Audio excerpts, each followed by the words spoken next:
বন্ধুরা, আমি আজকে আপনাদের সাথে গরুর মাংস রান্না শেয়ার করব ঘরোয়া পদ্ধতি।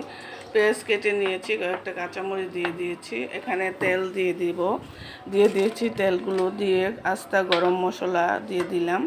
তার সাথে আমি এখন বাটা মশলাগুলো অ্যাড করব। আদা বাটা, মরিচ, লবণ, হলুদ গুঁড়া, যেগুলো মশলা মাংসতে লাগে। আমি ঘরোয়াভাবে যে ঘরের সংসারে যে মশলাগুলো আছে আমি এই মশলাগুলো ইউজ করলাম। এখানে বেশি কোনো মশলা ইউজ করলাম না। এটাকে ভালো করে মেখে হাতে কষলিয়ে নেব। এত ভালো করে মেখে হাতে কষলিয়ে নিয়েছি। এর মধ্যে আমি এখন গরুর গোশতগুলো যেটিকে ধুয়ে রেখেছি এগুলো দিয়ে দেব। এত সুন্দর করে এগুলোকে দিয়ে নিচ্ছি। দিয়ে এখন ভালো করে আবার হাতে ভালো করে মেখে এটাকে কষলিয়ে মশলাগুলো ভালো করে এটার সাথে মিক্স করে নেব। মানে এই মাখার মধ্যেই এর যত স্বাদ লুকিয়ে আছে। ভালো করে মেখে আপনি হাতটাই তো মশলা ছিল, আমি একটু হাতটা ধুয়ে ওই হাত ধোয়া পানিটাই দিয়ে মধ্যে এক্সট্রা কোনো পানি দিইনি, এটা চুলাতে বসিয়ে দিলাম। এই তো চুলাতে বসিয়ে দিলাম, গ্যাস দিয়ে ঢাকনা দিয়ে 5 মিনিটের জন্য রেখে দেবো। তো 5 মিনিটের জন্য রেখে দিয়েছি। 5 মিনিট পর উঠিয়ে নিয়েছি। একটু গরম হয়েছে, আমি দেখি তলে লেগে যাচ্ছে কিনা। না, লেগে যায়নি।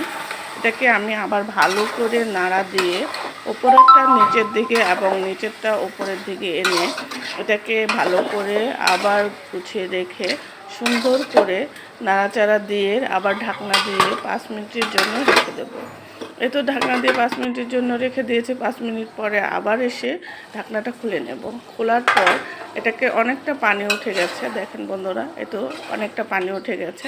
আমি সেই প্রথমবারের মতোই এটাকে আবার নিচেরটা উপরের দিকে, উপরটা নিচের দিকে দিয়ে ভালো করে নাড়াচাড়া করে নিয়ে আবার 5 মিনিটের জন্য ঢাকনাটা ঢেকে দেব।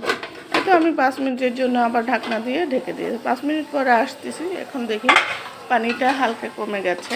এর মধ্যে মাংসটাও কষানো হয়ে গেছে ভালো করে।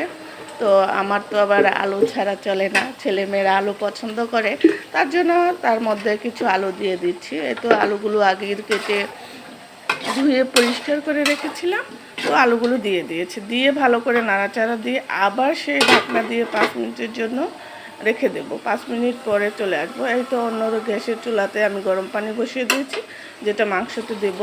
তো 5 মিনিট পরে চলে আসলাম। মাংসটা কষানো হয়ে গেছে, মশলা থেকে অলরেডি তেল উঠে গেছে, মশলাটা ভালো করে কষানো হয়ে গেছে। তো আমি এর মধ্যে গরম পানিটা ঢেলে দেব। গরম পানিটা ঢেলে দিব। এত গরম পানিটা আমি ঢেলে দিয়েছি। গরম পানিটা ঢেলে দিয়ে ভালো করে নাড়াচাড়া করে রান্না করে নেব। এই তো আমার অলরেডি কমপ্লিট হয়ে গেছে গরুর গোশতটা রান্না। তো যা কিছু ছিল সবই ঘরোয়াভাবে করেছি, ঘরের জিনিসপত্র দিয়েই করেছি, এক্সট্রা কিছু দিইনি। তো বন্ধুরা, আমার রান্নাটা কেমন হয়েছে ভালো লাগলে একটু লাইক শেয়ার দিয়ে